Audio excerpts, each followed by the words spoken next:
بسم الله الرحمن الرحيم.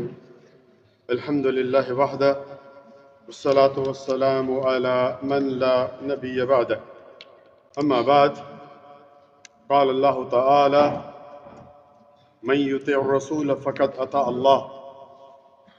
سورۃ النساء آیت نمبر 80. جس نے رسول کی بات مانی اس نے گویا اللہ تعالیٰ کی بات مانی.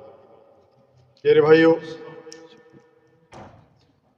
کرسمس 25 کو یہ جو آ رہی ہے اس کے متعلق تھوڑی سی بات ہوگی، کیونکہ بہت سارے مسلمان کلمہ پڑھنے والے ان کو پتہ نہیں ہے.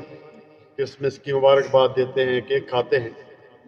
تو یہ 25 دسمبر جو ہے عیسائیوں کا دن ہے. پہلی بات یاد رکھیے، ہیپی کرسمس کہنا، کرسمس کی بات مبارکباد دینا حرام،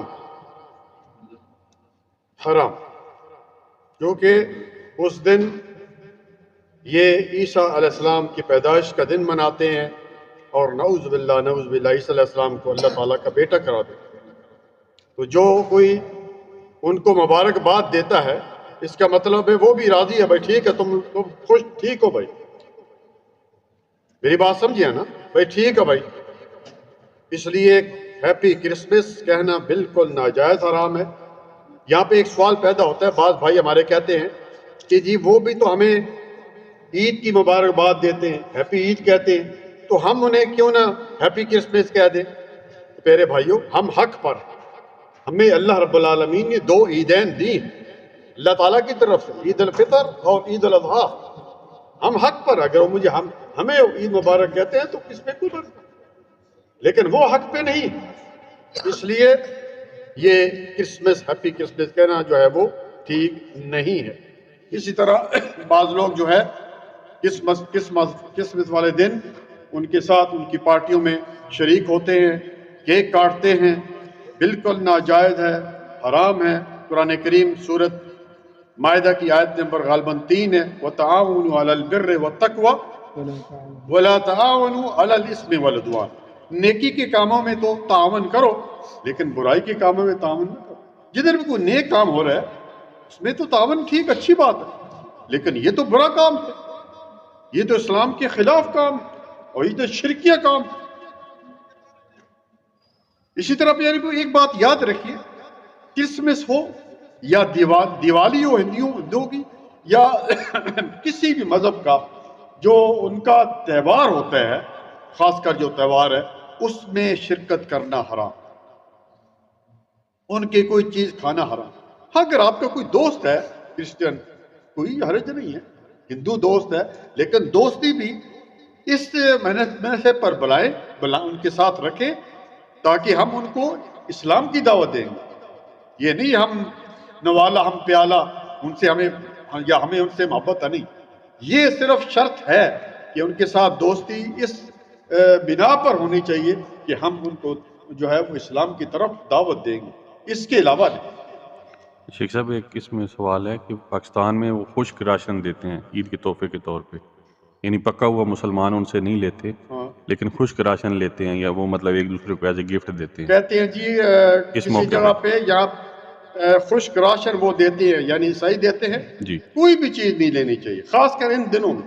میں کہتا ہوں ان جو دن ہے، خاص کر یہ کرسمس یا دیوالی یا کوئی ان کا، کوئی چیز بھی نہیں لینی. عام دنوں میں آپ ان کو کھانا بھی کھلا سکتے ہیں، ان کے ساتھ کھا بھی سکتے ہیں، بیٹھ سکتے ہیں، ٹھیک ہے، لیکن وہی شرط یہ ہے کہ ان کو اسلام کی دعوت کی نیت سے.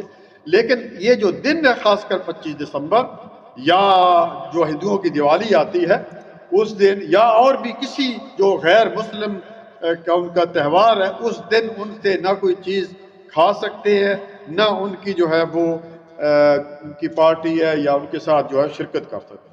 پیارے بھائیو، اللہ تعالیٰ نے سورۃ مریم 16 پارہ اور آیت نمبر 88 میں فرمایا وَقَالُوا اتَّخَذَ الرَّحْمَنُ وَلَدًا، کہ وہ کیا کہتے ہیں کہ اللہ تعالیٰ کا بیٹا ہے، وہ بیٹا تصور کرتے ہیں.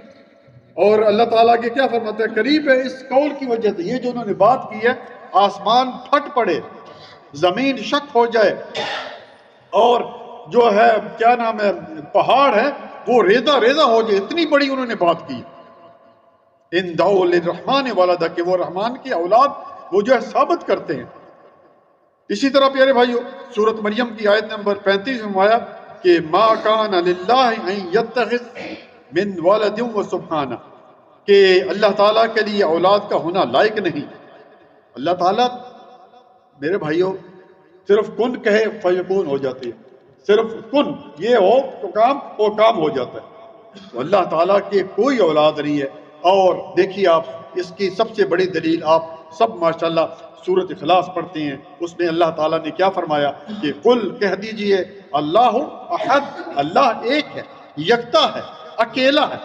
اللہ الصمد، اللہ بے نیاز، لم یلد ولم یولد، نہ اس نے کسی کو جنا نہ وہ کسی سے جنا گیا، اس کا کوئی نہ اولاد ہے نہ وہ کسی کی اولاد.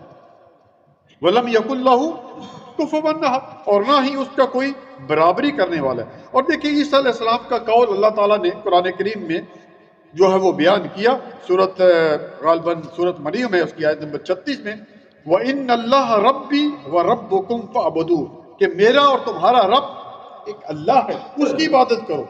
اور اسی طرح دوسری جگہ فرمایا سورۃ مائدہ کی آیت نمبر 72 میں کہ یا بنی اسرائیل اعبدوا اللہ ربی و ربکم، کہ جو ہے اسرائیل والوں کو مخاطب کر کے کہا کہ تمہارا اور میرا رب جو ہے وہ کون ہے؟ ایک اللہ ہے، اس کی عبادت کرو. اور آگے فرمایا انہ من یشرک باللہ فقد حرم اللہ علیہ الجنہ ومأواہ النار، کہ جو بھی اللہ تعالیٰ کے ساتھ کسی کو شریک ٹھہراتا ہے اللہ تعالیٰ نے اس پر جو ہے وہ جنت کو حرام ٹھہرا دیا ہے اور اس کا ٹھکانہ جو ہے وہ جہنم. اسی طرح قیامت کا دن ہوگا، سورۃ مائدہ کی آیت نمبر 116 اور 17 کیا ہوگا کہ اللہ تعالیٰ کہیں گے وَإِذْ قَالَ اللَّهُ يَا عِيسَى ابْنَ مَرْيَمَ أَأَنْتَ قُلْتَ لِلنَّاسِ، کہ اے عیسیٰ تو مریم کے بیٹے، یہی ہے نا، اسی طرح ہی ہے نا کہ تو نے کہا تھا لوگوں کے کہ مجھ کو بھی اور میری ماں کو اللہ کے علاوہ معبود کرا دینا، تو کیا کہیں گے؟ قال سبحان اللہ، مجھ کو کس طرح یہ زیبا تھا کہ میں ایسی بات کروں. اگر میں نے کچھ کہی ہے تعلم ما فی نفسی، تو میرے تو دل کو جانتا ہے، ولا اعلم ما فی نفسک، اور جو تیرے دل میں میں نہیں جانتا. اللہ. اور آگے کیا فرمایا؟ انک انت العلام الغیوب، کہ تو ہی غیبوں کو جاننے والا. یہ یاد رکھیے میرے بھائی، عالم الغیب صرف اللہ رب العالمین، اور دنیا میں کوئی نہیں، نہ نبی نہ کوئی رسول. عالم الغیب وہ ہوتا ہے جس کو ہر چیز کا علم ہوتا ہے، جو چیز بتائی جاتی ہے وہ عالم الغیب نہیں ہوتا. بہت سارے لوگ نبی صلی اللہ علیہ وسلم کو عالم الغیب جو ہے وہ مانتے ہیں، یہ بالکل بات غلط ہے بھائی. اس لیے تو حدیث کے تقریباً 5 کتابوں میں یہ حدیث موجود ہے کہ نبی صلی اللہ علیہ وسلم حوض کوثر پر موجود ہوں گے اور امتی آئیں گے اور ان کے بازو اور ان کے چہرے چمک رہے ہوں گے. کس وجہ سے؟ نماز کی وجہ سے، نماز پڑھتے تھے. امتی ہوں گے وضو کی وجہ سے، ٹھیک ہے. بیچ میں اس کے بعد بیچ میں پردہ حائل ہو جائے گا. آپ صلی اللہ علیہ وسلم کہیں گے آنے دو بھائی، یہ تو میرے امتی ہیں. تو پھر آپ کو بتایا جائے گا کہ انک لا تدری، کہ آپ کو نہیں پتا ما بعد، آپ کے جانے کے بعد انہوں نے آپ کے دین کو تبدیل کر دیا. دیکھیے آپ، اگر آپ صلی اللہ علیہ وسلم عالم الغیب ہوتے تو کہہ دیتے بس ٹھیک ہے میں جانتا ہوں کون کس کو پتا ہے کس کو نہیں پتا ہے، کون کس نے میرے جانے کے بعد میرے دین کو تبدیل کر دیا، مجھے معلوم ہے. لیکن آپ کیا کہیں گے اس کے بعد؟ سحقن لمن غیر بعد، کہ ان کو میری نظروں سے دور کر دو جنہوں نے میرے جانے کے بعد میرے دین کو جو ہے وہ تبدیل کر دیا. تو یہ ہے میرے بھائی، اللہ خیر دے. چند ایک باتیں تھیں جو کہ کرسمس کے متعلق تھی. اور آگے جو ہے ایک اور بھی وہ آ رہا ہے نیو ایئر. بہت سارے لوگ نیو ایئر کے دن جو ہے وہ ہوٹلوں میں جاتے ہیں اور رقص کرتے ہیں. دیکھیے ہمارا مسلمانوں کو جو نیو ایئر ہے وہ ہے کب؟ فرسٹ محرم، پہلے محرم سے ہمارا مسلمانوں کا جو ہے وہ نیا سال شروع ہوتا ہے. اللہ تعالیٰ سے دعا ہے کہ اللہ تعالیٰ ہمیں نیک عمل کرنے کی توفیق عطا فرمائے.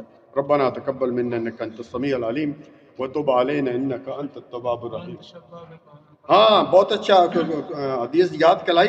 پھر آپ صلی اللہ علیہ وسلم نے فرمایا من تشبہ بقوم فہو منہم، جس نے کسی قوم کی مشابہت کی کسی معاملے میں بھی.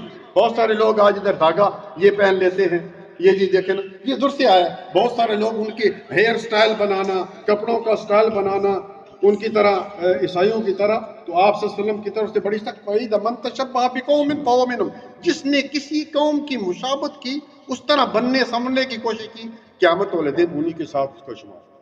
جزاک اللہ خیر، بارک اللہ فیک۔